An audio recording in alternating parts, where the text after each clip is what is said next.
It's Grandmama. Time for another story from our hometown scrapbook. Today's story, Liberty Auditorium. Hello there. We've opened the scrapbook tonight to an exciting event in the story of the harbor, the tale of building that was built in a day.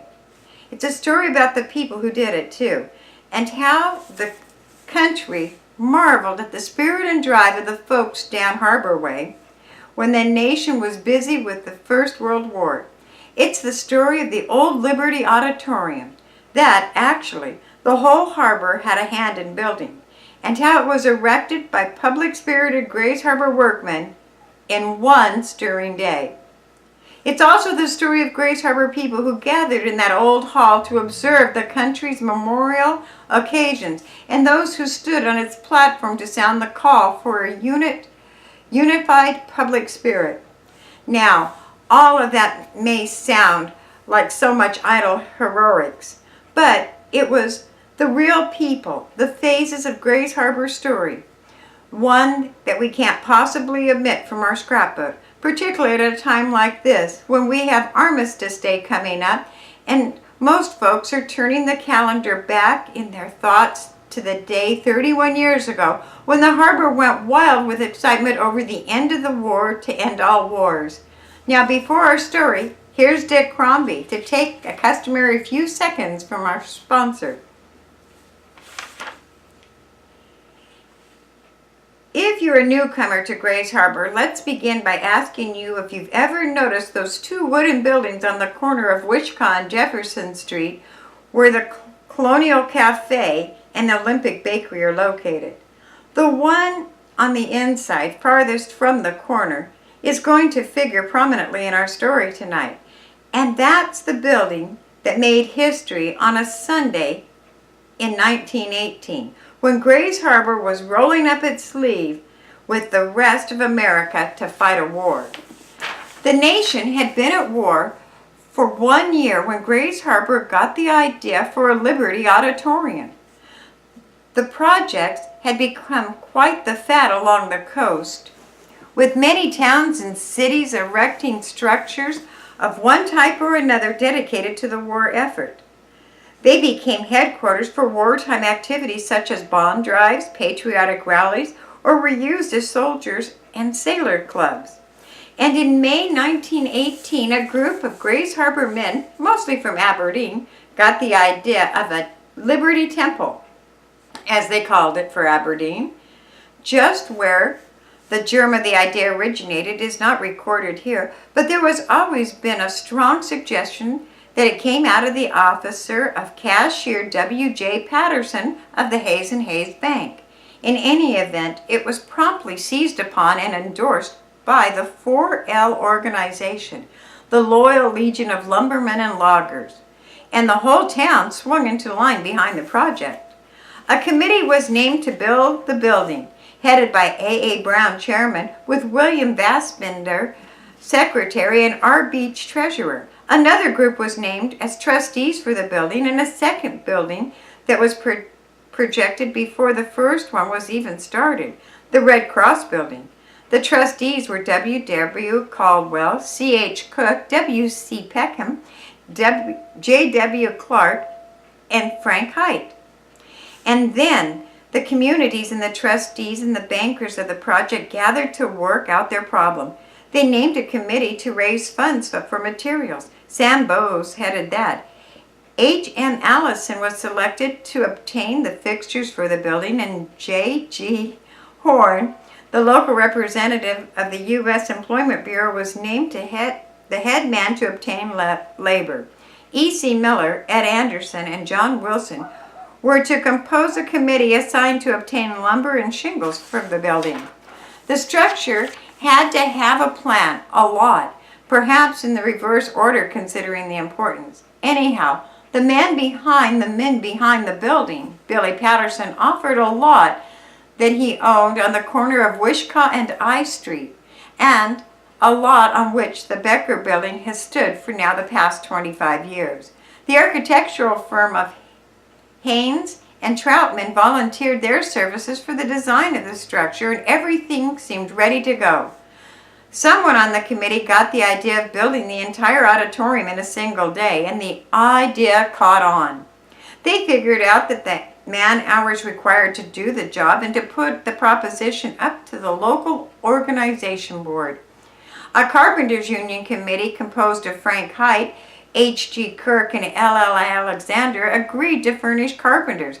Secretary Jones of the plumbers pledged cooperation. Secretary Smith of the painters union agreed to see that plenty of painters were on the job, and the electricians, brick masons, and glaziers all agreed to give their time.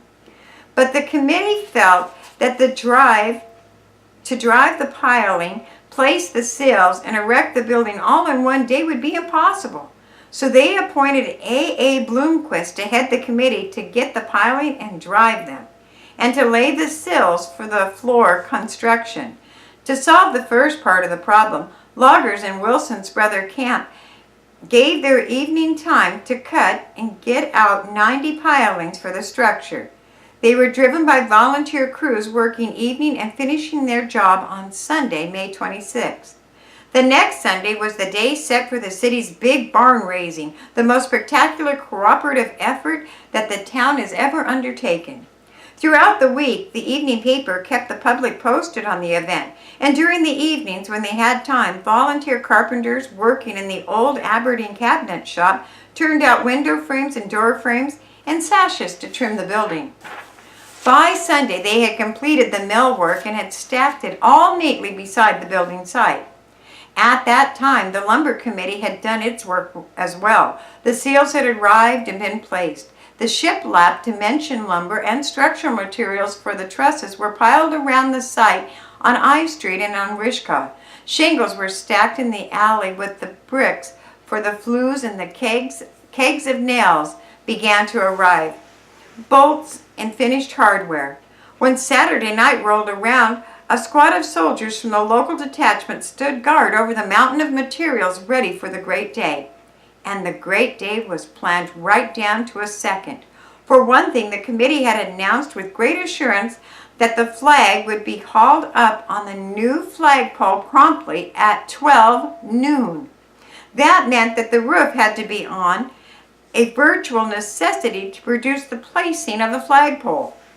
And then came 7 a.m. in the morning on the 2nd of June, 1918. Even before that hour, the streets around the corner were milling with workmen.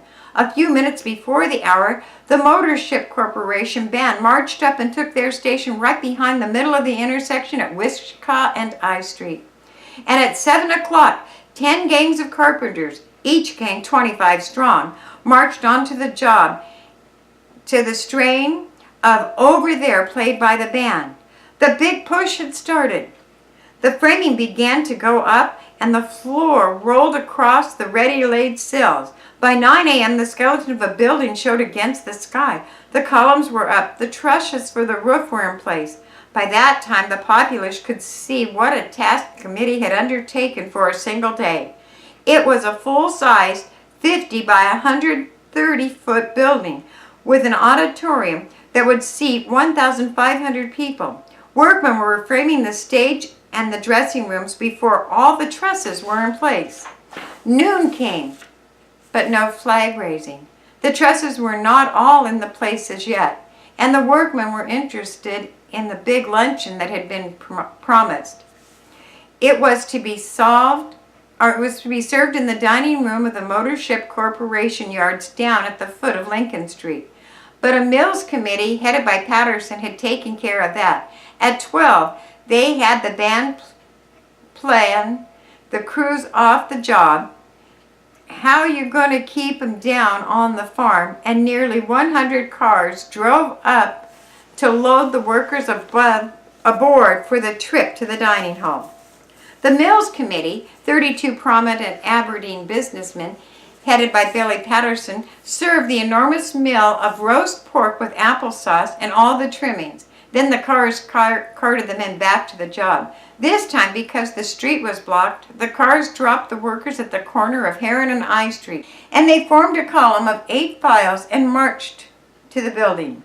Their formation made wonderful motion picture material for Will Hudson, the Seattle newsreel photographer, who had come down for the big event. He cranked his camera vigorously while the column filed past, cheering, and dispersed over the job to continue their work.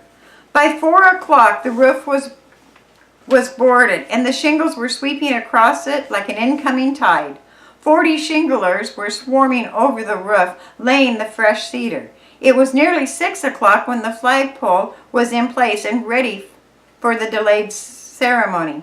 Catherine Miller, the daughter of chairman of the Materials Committee, and a group of soldiers assigned as color guard, presided at the flag-raising ceremony, and the band played a rousing version of the national anthem as the colors went on top the pole.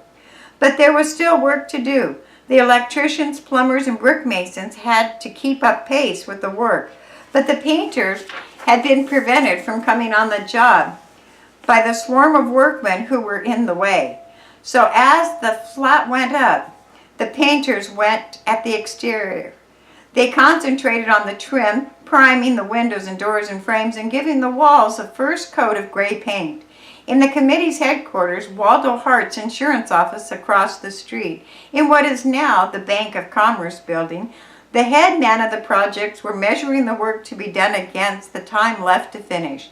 And it was time for another mill. Shortly after 6, the Old Glory flying over their handiwork, the cars rolled up again and the workmen loaded in and went back to the dining hall for another charge of rations. This time, it was steak, fried hunter style, as the main course. Fire Chief Bill Tamblin cut 100 pies and Jimbo shoved them onto plates for the hungry crew. And again, the cars toted their loads back to their job.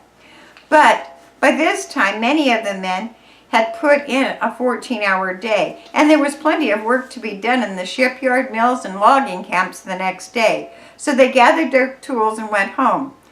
But the late starters, the shinglers, the painters, and the electricians stayed on the job for as long as there was light enough to work and drove the big building towards completion. That night, when the band ceased its instruments and started home, the building was 95% complete. And during the evening the following week, volunteer laborers brought it to 100% completion. And the town was proud. In fact, the whole harbor was proud. Seattle papers carried pictures of the Liberty Temple built in a single day. It was adjudged the finest and largest of its kind in the coast. 611 men had worked on the job. Recorder Phil Locke disclosed 1 man had been injured, John McKinney, in a fall from a scaffold. But the town passed the hat for enough money to pay for all of his hospital bills and his lost time from work. The committee met in the public rooms of the building a week later and termed it a monument that will stand for years to be incentive and enterprise of the workmen and citizens of Aberdeen. And that was the building of the Liberty Auditorium. After Dick has had a few words from our sponsor, I'll tell you a few things about what the town did from there. Dick? The building was hardly complete before it became the gathering place for all the town's community activities. Charles Schwab, the wartime leader, made a flowery speech from the platform of the old auditorium. A young fellow named Delbert Brandenburg sang that day and attracted the attention of the great American, who urged that he be given the opportunity for voice training. And years later, that same young man, 20 years older, with a trained voice, was singing on Broadway. When the war was over, it became a youth center for town.